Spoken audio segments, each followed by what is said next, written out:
السلام علیکم ورحمۃ اللہ وبرکاتہ۔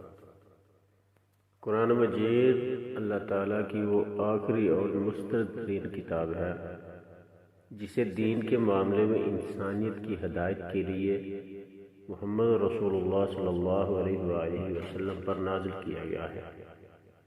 اس کتاب ہدایت سے استفادہ انسان تب ہی کر سکتا ہے جب وہ اسے پڑھے گا، اس کی تلاوت اور اس کا مطالعہ کرے گا۔ تلاوت قرآن کی فضیلت احادیث کی روشنی میں واضح ہے۔ حضرت عثمان بن عفان رضی اللہ تعالی عنہ سے روایت ہے کہ رسول اللہ صلی اللہ علیہ وآلہ وسلم نے فرمایا، تم میں سب سے بہتر وہ شخص ہے جو قرآن سیکھے اور اسے سکھائے۔ حضرت عمر بن خطاب رضی اللہ تعالی عنہ سے روایت ہے کہ نبی کریم صلی اللہ علیہ وآلہ وسلم نے فرمایا، اللہ تعالیٰ اس کتاب قرآن مجید کی وجہ سے بہت سے لوگوں کو سرفراز فرمائے گا اور اس کی وجہ سے دوسروں کو ذلیل کر دے گا۔ سرفراز اللہ کے حکم سے وہی ہوں گے جو قرآن کے احکام کی پیروی کریں گے۔ ابتدائی چند صدیوں میں مسلمان جب ہر جگہ قرآن کے عامل تھے، اس پر عمل کی برکت سے وہ دین و دنیا کی سعادتوں سے بہرہ ور ہوئے، لیکن مسلمانوں نے جب سے قرآن کے احکام و قوانین پر عمل کرنے کو اپنی زندگی سے خارج کر دیا، تب سے ہی ان پر ذلت و رسوائی کا عذاب مسلط ہے۔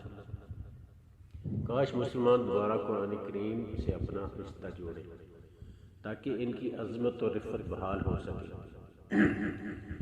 جس گھر میں قرآن مقدس موجود ہو، اس گھر میں قربت کرنا کیسا ہے۔ قرآن پاک آج الحمدللہ ہر گھر میں موجود ہے۔ آپ دیکھنا چاہیں دیکھ سکتے ہیں۔ دار المختار جلد نمبر 1 صفحہ نمبر 178 میں موجود، اور اسی طرح فقہی ضوابط و جلد نمبر 4 صفحہ نمبر 36 پر موجود ہے۔ دنیا میں کوئی ایسی کتاب نہیں ہے جو اتنی عام ہو جو ہر گھر میں موجود ہے۔ کوئی کتاب ایسی نہیں ہے جس کے بارے میں اللہ تعالیٰ نے حفاظت کرنے کا وعدہ فرمایا ہو۔ اللہ تعالیٰ فرماتے ہیں، میں ہی قرآن مقدس کا محافظ ہوں اور میں ہی حفاظت کرنے والا ہوں۔ دنیا میں کوئی ایسی کتاب نہیں۔ قرآن کریم واحد کتاب ہے جس میں اللہ تعالیٰ نے خود اس کی حفاظت کا وعدہ کیا۔ تو اس کمرے میں قربت کرنا چاہتے ہیں تو کسی ڈبے کے اندر رکھا جاتا ہے تو بنا کراہت کر سکتے ہیں، کوئی گناہ کی بات نہیں۔ اس لیے آپ اس کمرے میں بیوی سے قربت کر سکتے ہیں۔